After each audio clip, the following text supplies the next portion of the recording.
ఫ్లోరిడాలోని ఒక పురాతనమైన శ్మశానంలో ఒక బ్రిక్స్ చైర్ ఉంది. ఈ చైర్ ఎందుకు ఎందరికో భయంకరమైనది? దీని గురించి చెప్పగలిగే అనేక కథలు ఉన్నాయి. దీనిని డెవిల్స్ చైర్ అని కూడా పిలుస్తారు. హాయ్ అందరికి, ఈ రోజు మనం ఫ్లోరిడాలోని ఒక భయంకరమైన స్థలం గురించి మాట్లాడుకుందాం. డెవిల్స్ చైర్, మీరు దీని గురించి ఎప్పుడైనా విన్నారా? లేదా ఇది మీకు కొత్తగా అనిపిస్తున్నట్లయితే ఈ వీడియో చూస్తూ మీరు నమ్మలేనిది తెలుసుకోబోతున్నారు. ఫ్లోరిడాలోని క్యాసిడాగాలో ఉన్న ఈ శ్మశానంలో ఒక బ్రిక్స్ చైర్ ఉంది. ఇది స్థానికుల మధ్య అనేక సంవత్సరాలుగా ప్రచారంలో ఉంది. Psychic capital of the world గా పిలువబడే ఈ టౌన్ లో ఈ చైర్ ఎన్నో రహస్యమైన కథలను కలిగి ఉంది. ఇప్పటికే మీరు విన్నట్లుగా ఈ చైర్ చాలా రహస్యమైనది. ఒక పురాణం ప్రకారం ఈ చైర్ మీద అర్ధరాత్రి కూర్చుంటే స్వయంగా దయ్యం మీతో మాట్లాడుతాదని అంటారు. మరి అది నిజమా లేక కేవలం ఒక పుకారు మాత్రమేనా? 1895లో స్పిరిచువలిస్ట్ అయిన జార్జ్ కోల్బై క్యాసిడీగా స్పిరిచువలిస్ట్ స్థలాన్ని స్థాపించాడు. ఇక్కడ మీకు స్పిరిచువలిస్ట్ అంటే ఏమని డౌట్ వచ్చింటుంది. స్పిరిచువలిస్ట్ అంటే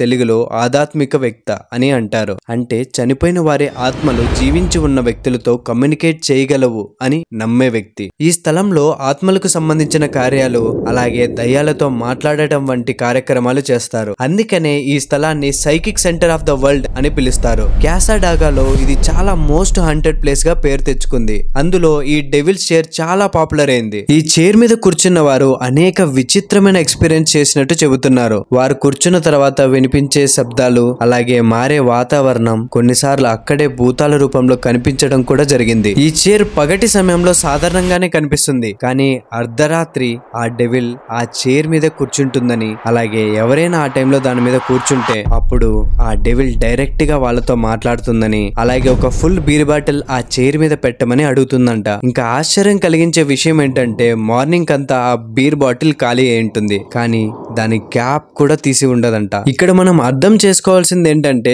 చాలా మంది ఇప్పటికీ కుర్చీ మీద కూర్చునేందుకు నిజంగా భయపడతారు, కానీ నిజమేమిటో ఎవరు చెప్పలేరు. ఇది నిజమా కాదా? దానికి కారణం ఏంటంటే ఈ శ్మశానం రాత్రి వాతావరణం ఎంతో విచిత్రంగా ఉంటుంది. మీరు ఈ స్థలంలో ఉంటే మీరు కూడా తప్పకుండా భయంకరమైన అనుభూతిని పొందుతారు. మీరు ఎప్పుడైనా ఈ ప్రదేశానికి వెళ్ళి ఉంటే మీకు జరిగిన ఎక్స్పీరియన్స్ కింద కామెంట్ సెక్షన్ లో కామెంట్ చేయండి. అలాగే వీడియో నచ్చితే లైక్ చేసి సబ్స్క్రైబ్ చేయండి. మళ్ళీ ఇంకో ఇంట్రెస్టింగ్ వీడియోతో మీ ముందు ఉంటా. Once again thank you for watching.